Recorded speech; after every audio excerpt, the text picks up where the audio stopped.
नमस्कार दोस्तों, welcome to my channel RVC. अगर हम बात करें मार्केट की, तो मार्केट में प्रेजेंटली हम लोगों को थोड़ी बहुत कमजोरी देखने को मिल रही है। और डो जोन्स की भी बात करें तो लास्ट ट्रेडिंग सेशन में हम लोगों को उसमें भी अच्छी खासी गिरावट देखने को मिली थी। ऐसे सिचुएशन में जो छोटे इन्वेस्टर्स हैं ना, उनके माइंड में एक ही सवाल आ जाता है, अगर मार्केट में ऐसा कुछ हो गया, मतलब मार्केट में क्रैश हो गया, मार्केट में हम लोगों को अच्छी खासी गिरावट देखने को मिल जाती है, तो हम लोगों को किन शेयर्स में सबसे पहले बाई करना है, ये सवाल सभी छोटे इन्वेस्टर्स के माइंड में आ जाता है। मैं आप लोगों को इस सिचुएशन में, अगर मार्केट में अच्छा कुछ गिरावट जैसे माहौल हो जाता है, तो मैं आप लोगों को ऐसे 8 स्टॉक्स बताऊंगा जिन स्टॉक्स में हम बेझिझक बाई करके आगे बढ़ सकते हैं। क्योंकि अगर मैं इन 8 स्टॉक्स की बात करूं, तो मैं ऐसे स्टॉक्स आप लोगों को बताने वाला हूं जिनके जो प्राइस है ना, वो जो ट्रेडिंग प्राइस है ना, वो 1000 रुपया से भी नीचे होना चाहिए, ताकि जो छोटे इन्वेस्टर्स हैं ना, उनको अफोर्ड कर सके। और उसके साथ साथ जो भी शेयर्स मैं आप लोगों को बताने वाला हूँ ना, उस कंपनी का जो परफॉर्मेंस है ना, 10 साल से भी पुराना परफॉर्मेंस होना चाहिए। मतलब जो कंपनी लिस्टिंग के हिसाब से वो मार्केट में 10 साल से भी पुरानी कंपनी होना चाहिए, वैसे ही कंपनी के बारे में मैं आप लोगों को बताऊंगा। और तीसरी और मोस्ट इंपॉर्टेंट पॉइंट है, वो कंपनी पहले भी ऐसे क्राइसिस झेल चुकी होनी चाहिए। मतलब कंपनी 2008 का भी क्राइसिस मान लीजिए आप, और 2020 का जो कोविड का क्राइसिस था ना, वो भी मान लीजिए। ऐसे क्राइसिस कंपनी ने ओवरकम करके अभी टॉप पे चलनी चाहिए। वैसे ही कंपनी के बारे में मैं आप लोगों को इस वीडियो में बताने वाला हूं। मैं कुल आप लोगों को 8 स्टॉक्स बता रहा हूं। आप लोग यही फिक्स मत समझना कि मार्केट में ये 80 स्टॉक्स है, हम लोगों को इनमें ही निवेश करना है करके। आप लोगों को इन 8 स्टॉक्स को रेफरेंस के लिए लेना है, ये क्यों बेहतर है, आप लोग ये क्यों बेहतर है ये जज करके आप ऐसे दूसरे भी बहुत सारे मार्केट में स्टॉक्स है जो कि अच्छे और फंडामेंटली स्ट्रांग है, और वो भी इन सिचुएशन जो है ना, क्राइसिस जैसी सिचुएशन, वो स्टॉक्स भी झेल चुके हैं। आप लोग उन स्टॉक्स के बारे में भी देख सकते हो। मैं वो स्टॉक्स खराब है करके नहीं बोल रहा हूँ, लेकिन जो मैं मेरे स्टडी के हिसाब से मैं आप लोगों को बता रहा हूँ ना, जो 8 स्टॉक्स है, आप लोग अगर मार्केट में कुछ गिरावट हो जाते हैं, तो अगर इन स्टॉक्स में बाई करके चल सकते हो, तो आपको आगे आने वाले टाइम पे अच्छा खासा मुनाफा आप लोगों को मिल सकता है। हम वैसे ही 8 स्टॉक्स के बारे में आज बात करने वाले हैं। चलिए इस वीडियो को शुरू कर लेते हैं। शुरू करने से पहले आप लोगों से एक रिक्वेस्ट करना चाहता हूँ, अगर आप इस चैनल पे नए हो तो चैनल को प्लीज़ सब्सक्राइब कर लीजिए, उसके साथ साथ इस वीडियो को लाइक भी कर दीजिए। चलिए हम चलते हैं, जो स्टॉक्स जान लेंगे वन बाय वन। जो हमारा पहला स्टॉक है, आप लोग देख सकते हो, पेंट सेक्टर से जुड़ी हुई कंपनी है, जो कि एक लार्ज कैप कंपनी हम लोगों को देखने को मिल जाती है, जिसका मार्केट कैप अराउंड 80,000 करोड़ का इस कंपनी का मार्केट कैप है, जिसका नाम है बर्जर पेंट्स इंडिया लिमिटेड करके, जो कि पेंट सेक्टर से जुड़ी हुई कंपनी है और केमिकल सेक्टर से जुड़ी हुई कंपनी बोल सकते हैं हम इनको। जैसे कि पेंट सेक्टर की बात करें तो उसमें जो एशियन पेंट आता है ना, वो प्रेजेंटली 3000 से भी परे वो ट्रेड कर रहा है, जो रिटेल इन्वेस्टर्स को थोड़ा महंगा लग सकता है। आप लोग इस कंपनी में भी निवेश कर सकते हैं, जो कि प्रेजेंटली अराउंड 820 रुपीज़ पे ये शेयर ट्रेड कर रहा है। मुझे लगता है कि अगर इस कंपनी में अगर कुछ गिरावट आ जाती है, मार्केट में गिरावट आएगी, तो इन कंपनी में भी गिरावट आएगी। अगर इन कंपनी में अगर आप जो बाई करके चलते हो, तो अच्छे खासे मुनाफा आगे आने वाले टाइम पे भी आप लोग कमा सकते हो। अगर इस कंपनी का लॉन्ग टर्म चार्ट पैटर्न भी देखेंगे ना, हम लोग इधर नज़र देख सकते हैं कि कंपनी का परफॉर्मेंस कैसा है करके, क्योंकि कंपनी बहुत ही पुरानी है। कंपनी 2000 से भी ज़्यादा हो गया, मतलब 20 साल से भी ज़्यादा इस कंपनी का हिस्ट्री है। और कंपनी बहुत सारे क्राइसिस भी उस टाइम पे ये कंपनी देख लिया, और वो सभी ओवरकम करके भी कंपनी अभी टॉप पे चल रही है। मतलब ये जताती है कि कंपनी कितनी फंडामेंटली मजबूत है करके। अगर ऐसे कंपनी में कुछ हम लोगों को गिरावट नज़र आती है, तो हम लोग इन कंपनी में बेझिझक पैसा डाल के आगे बढ़ना चाहिए। अभी हमारा दूसरा कंपनी देख लेंगे। हमारी जो दूसरी कंपनी है, आप लोग इधर देख सकते हो, जिसका नाम है टाटा कंज्यूमर प्रोडक्ट्स लिमिटेड, जो कि एफएमसीजी सेक्टर से जुड़ी हुई कंपनी है। प्रेजेंटली 822 रुपीज़ पे ये शेयर ट्रेड कर रहे हैं। अगर एफएमसीजी सेक्टर की बात करें, तो जितने दूसरे एफएमसीजी स्टॉक्स हैं ना, उन लोगों को ज़्यादा फोकस मिलता रहता है, लेकिन इस कंपनी को ज़्यादा फोकस नहीं मिलता है मेरे हिसाब से। अगर टाटा कंज्यूमर प्रोडक्ट्स की बात करें, तो जो कि हाल ही में निफ्टी 50 में भी एक कंपनी ऐड हो चुकी है। आगे आने वाले सालों में ये कंपनी बहुत ही अच्छा परफॉर्मेंस कर सकती है, और 1000 से भी परे ये कंपनी जा सकती है। अगर इस कंपनी का भी लॉन्ग टर्म चार्ट पैटर्न देखेंगे ना, तब हमको नजर आएगा कि कंपनी का लॉन्ग टर्म का परफॉर्मेंस कैसा है करके। कंपनी ने बहुत सारे जो क्राइसिस है ना, जो गिरावट कंपनी ने देखी है, लेकिन वो सभी ओवरकम करके प्रेजेंटली कंपनी टॉप पे चल रही है। कंपनी का लॉन्ग टर्म चार्ट पैटर्न से ही हम लोगों को अंदाजा आ जाता है कि कंपनी कितनी बेहतरीन और फंडामेंटली स्ट्रांग है करके। और इस कंपनी का मार्केट कैप की बात करें, तो जो कि हम लोगों को 76,000 करोड़ का आसपास इस कंपनी का मार्केट कैप देखने को मिल जाता है, जो कि एक लार्ज कैप कंपनी है। अभी हमारा तीसरी कंपनी देख लेंगे। जो हमारी तीसरी कंपनी है, आप लोग इधर देख सकते हो, ट्रेंट लिमिटेड। आप सभी लोगों को पता होगा, लेकिन बहुत सारे लोगों को पता नहीं है। ये जो ट्रेंट लिमिटेड कंपनी है ना, टाटा ग्रुप की कंपनी है। और इस कंपनी की बात करें तो जो रिटेल सेक्टर में कंपनी काम करती है, लेकिन इस कंपनी को ज़्यादा मार्केट में फोकस किया नहीं जाता है। लेकिन ये कंपनी है बहुत बेहतरीन, लेकिन ज़्यादा लोगों को इस कंपनी के बारे में पता ही नहीं रहता है। अगर इस कंपनी की बात करें तो जैसे कि आप लोग सुना होगा, वेस्ट साइड करके जो रिटेल स्टोर्स रहते हैं ना, वो ऑपरेट करती है ये कंपनी। अगर इस कंपनी का प्रेजेंट ट्रेडिंग प्राइस की बात करें तो जो कि 1000 रुपीज़ के आसपास हम लोगों को देखने को मिल रहा है। और इस कंपनी का लॉन्ग टर्म चार्ट पैटर्न हम लोगों को ये बताता है कि कंपनी कितनी बेहतरीन है करके। आप लोग देख सकते हो, इससे ही अंदाज़ा लगा सकते हो कि कंपनी कितनी बेहतरीन है करके। और कंपनी का मार्केट कैप भी अराउंड 35,000 करोड़ के आसपास हम लोगों को देखने को मिल जाता है, जो कि एक लार्ज कैप कंपनी है। और कंपनी है बहुत ही सॉलिड और फंडामेंटली स्ट्रॉन्ग कंपनी बोल सकते हैं, और टाटा ग्रुप से जुड़ी हुई कंपनी है। अगर ऐसे कंपनी में हम लोगों को थोड़ी बहुत गिरावट नज़र आती है तो हम लोगों को इस कंपनी में भी बाई करके चलना है। अभी हमारा नेक्स्ट स्टॉक देख लेंगे।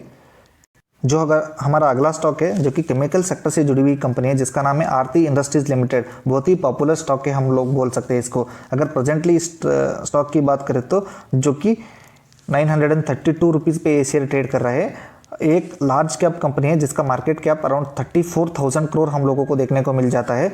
अगर इस कंपनी का लॉन्ग टर्म चार्ट पैटर्न देखेंगे ना, तभी हम लोगों को बताते हैं कि कंपनी कितनी बेहतरीन है करके। आप लोग कितनी कंसिस्टेंट कंपनी चार्ट पैटर्न से हम लोगों को ये देखने को मिल जाती है। आप लोग चार्ट पैटर्न से ही अंदाज़ा लगा सकते हो कि कंपनी कितनी कंसिस्टेंट है करके।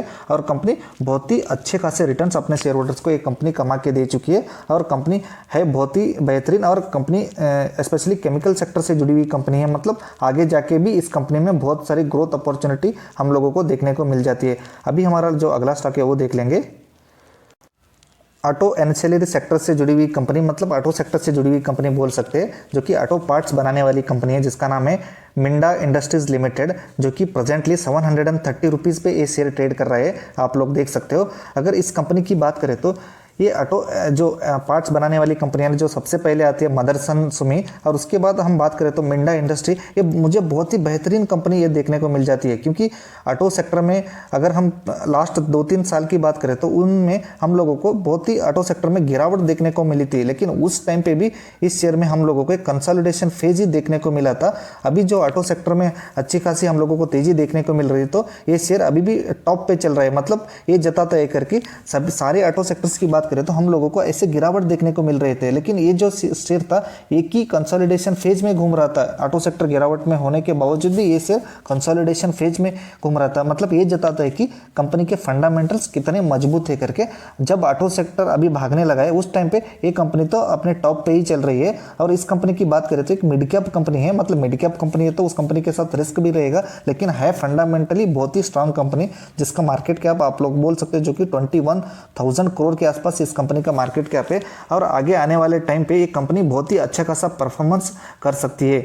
अभी हमारा अगला स्टॉक देख लेंगे। और जो हमारा अगला स्टॉक है एफएमजीजी सेक्टर से जुड़ा हुआ और एक स्टॉक है जिसका नाम है डाबर इंडिया लिमिटेड। आप सभी लोगों को पता होगा इस कंपनी के जो ब्रांड है ना कितने पॉपुलर है करके। और इस कंपनी का प्रेजेंट ट्रेडिंग प्राइस की बात करें तो जो कि 626 के रुपीज़ पे ये कंपनी ट्रेड कर रही है। इस कंपनी का मार्केट कैप की बात करें तो जो कि 1.10 लाख करोड़ हम लोगों को देखने को मिल जाता है। मतलब कंपनी एक लार्ज कैप है और कंपनी का फंडामेंटल्स बहुत ही मजबूत हम लोगों को देखने को मिल जाते हैं। अगर इस कंपनी का लॉन्ग टर्म का चार्ट पैटर्न की बात करें तो जो कि हम लोगों को बहुत ही कंसिस्टेंट देखने को मिल जाते हैं। कंपनी आगे जाके ये ऊपर ही जाएगी, लेकिन ये कंपनी थोड़ा स्लो चलने वाली कंपनी है। इतना तेज रिटर्न हम मार्केट से एक्सपेक्ट करते हैं ना, उस लेवल का तेज रिटर्न ये कंपनी नहीं देगी। रिटर्न देगी ज़रूर, लेकिन थोड़ा स्लो रिटर्न देने वाली कंपनी है। लेकिन कंपनी है बहुत ही मजबूत और जो इन्वेस्टर्स का पैसा ऐसे कंपनी कभी भी डुबाएगी नहीं, क्योंकि ये कंपनी है बहुत ही स्ट्रांग और कंपनी का ब्रांड वैल्यू मार्केट में बहुत ही ज़्यादा हम लोगों को देखने को मिल जाता है। अभी हमारा अगला स्टॉक के बारे में बात करेंगे। जो हमारा अगला स्टॉक है जो कि लाइफ इंश्योरेंस सेक्टर से जुड़ी हुई कंपनी है, जो कि HDFC life insurance company limited करके, जो कि एचडीएफसी ग्रुप से जुड़ी हुई कंपनी है। आप लोग जब एचडीएफसी नाम आते हैं ना, उस ग्रुप से ही हम लोगों को एक कंपनी में एक भरोसा नजर आ जाता है। अगर इस कंपनी का बात करें तो जो कि प्रेजेंटली 725 रुपीज़ पे ये ट्रेड कर रही है, और कंपनी का मार्केट कैप की बात करें तो जो कि 50,000 करोड़ हम लोगों को देखने को मिल जाता है, जो कि एक लार्ज कैप कंपनी है। एक कंपनी इतनी पुरानी कंपनी नहीं है, लेकिन एक कंपनी अभी निफ्टी 50 में ऐड कर दिया गया है इस कंपनी में। मुझे लगता है कि इस कंपनी में और ग्रोथ पोटेंशियल और ज़्यादा बाकी है, क्योंकि ये कंपनी आगे जाके बहुत ही अच्छा खासा परफॉर्मेंस ये कंपनी कर सकती है।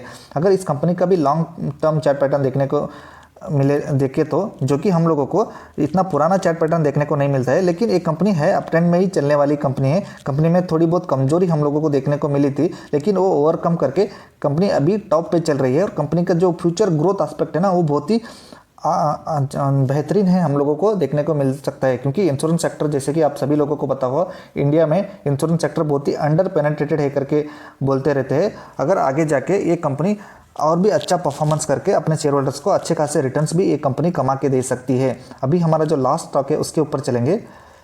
आईटी सेक्टर का लास्ट स्टॉक हम देखेंगे, जो कि HCL टेक्नोलॉजीज लिमिटेड, जो कि आईटी सेक्टर से जुड़ा हुआ कंपनी है। अगर इस कंपनी की बात करें तो मैं आईटी सेक्टर्स में देखा जो कि फंडामेंटली स्ट्रांग है, वो 1000 रुपये के नीचे स्टॉक्स मुझे नहीं मिले, इसलिए मैं HCL टेक्नोलॉजी को ऐड किया, जो कि प्रेजेंटली 1272 रुपीज़ पे ये शेयर ट्रेड कर रहा है। 1000 रुपये के आसपास ही हम इस कंपनी को बोल सकते हैं, जिसका मार्केट कैप आप लोग देख सकते हो इधर 3.45 लाख करोड़ इस कंपनी का मार्केट कैप है। मतलब एक लार्ज कैप कंपनी है। कंपनी फंडामेंटली बहुत ही स्ट्रांग है और कंपनी आगे जाके बहुत ही अच्छा खासा परफॉर्मेंस भी ये कंपनी दे सकती है। अगर इस कंपनी का लॉन्ग टर्म चार्ट पैटर्न देखिए तो हमको ये जताता है कि कंपनी कितनी बेहतरीन है करके। कंपनी में इससे पहले भी हम लोगों को गिरावट देखने को मिली थी, लेकिन वो सभी गिरावट को कंपनी अभी ओवरकम करके कंपनी अभी टॉप पे चल रही है। यही जताती है कि कंपनी कितनी फंडामेंटली स्ट्रांग कंपनी है करके।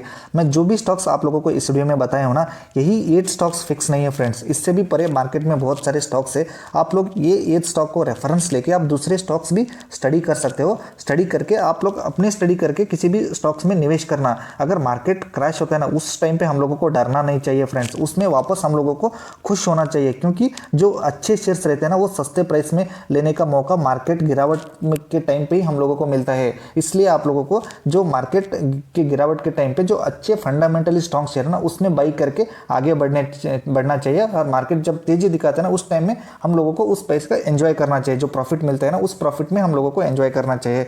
आई होप मैं आप लोगों को जो इन्फॉर्मेशन दिया यूजफुल लगा होगा। अगर आप इस चैनल पे नए हो तो चैनल को सब्सक्राइब कर लीजिए, उसके साथ साथ इस वीडियो को लाइक भी कर दीजिए। चलिए इस वीडियो को इधर ही वाइंड अप करते हैं, मिलते हैं अगले वीडियो में।